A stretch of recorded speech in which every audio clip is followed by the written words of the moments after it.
Can you really kill someone you've already been convicted of murdering? That's the wild premise behind Double Jeopardy, a 1999 thriller starring Ashley Judd and Tommy Lee Jones. Libby Parsons is the main character, wrongfully convicted after her husband fakes his own death.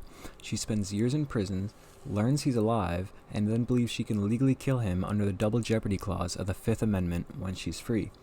I'll be analyzing how this movie uses legal and ethical ideas, not necessarily accurately, but as emotional storytelling devices that connect to real topics from her class.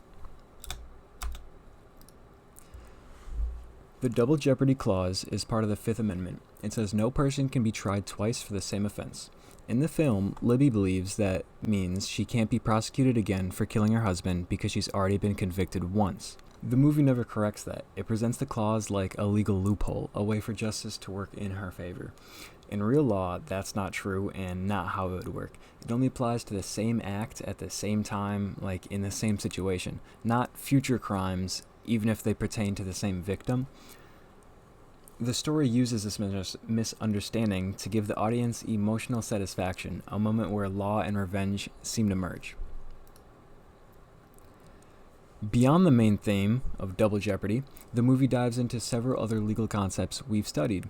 There's wrongful conviction, which ties into procedural law and due process when Libby is wrongfully convicted.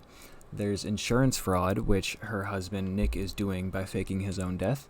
That's a white-collar crime. There's identity theft and even parole law.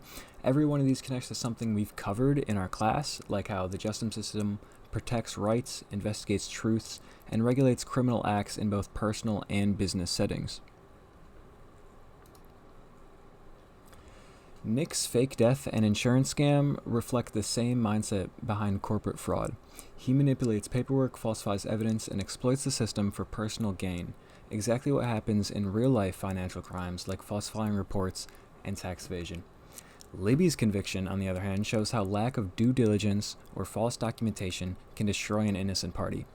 Just like how a business can be sued or fined for something caused by someone else's deceit, you need to be careful of your liability.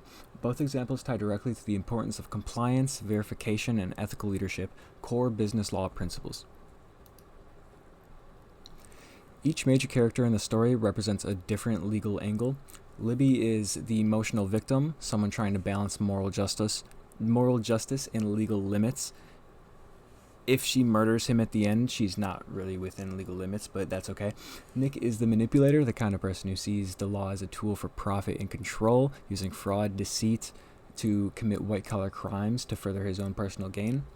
Layman, the parole officer, starts as the enforcer but ends up embodying fairness and ethical discretion, balancing law and morality. Exactly what we discussed in our ethics and corporate responsibility chapter. Together, they show the tension between law, morality, and human motivation. In real life, however, Nick would face several felonies: insurance fraud, conspiracy, identity theft, all white-collar crimes with long prison sentences. Libby, despite her emotional justification, like I said, would still be guilty of first-degree murder if she actually killed him later. But the movie isn't about what's legal, it's about what's fair. The story asks, when the system fails, is personal revenge justified?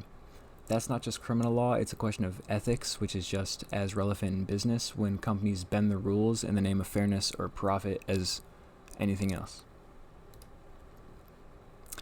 Outside the US, some countries handle double jeopardy differently.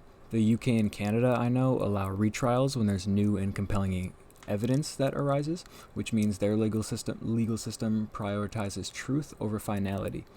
The movie skips that complexity entirely. Instead, it delivers cinematic closure.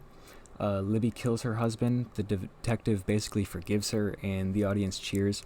It's emotionally satisfying, but not even remotely realistic. The perfect example of Hollywood law versus actual law.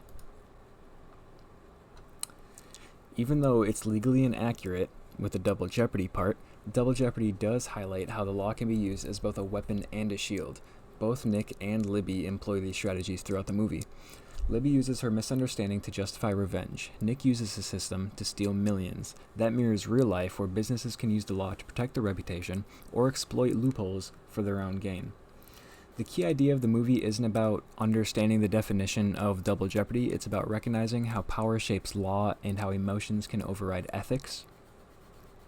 For me, like I said, the movie isn't about the letter of the law. It's about the human side. It reminded me that justice and legality aren't always going to be the same thing and won't always match up. Throughout the course, I've learned how law interacts with ethics, accountability, and fairness. Double Jeopardy shows what happens when law becomes personal, when emotion takes control of a system that's meant to be objective.